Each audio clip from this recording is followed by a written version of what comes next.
नारद उवाच प्रणम्य शिरसा देवं गौरीपुत्रं विनायकं भक्तावासं स्मरे नित्यम् आयुः कामार्थसिद्धये। प्रथमं वक्रतुण्डं च एकदन्तं द्वितीयकं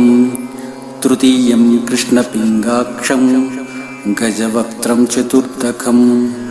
लम्बोदरं पञ्चमं च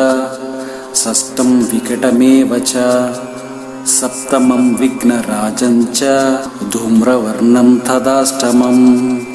नवमं फालचन्द्रं च दशमं तु विनायकम् एकादशं गणपतिं द्वादशं तु गजाननं द्वादशैतानि नामानि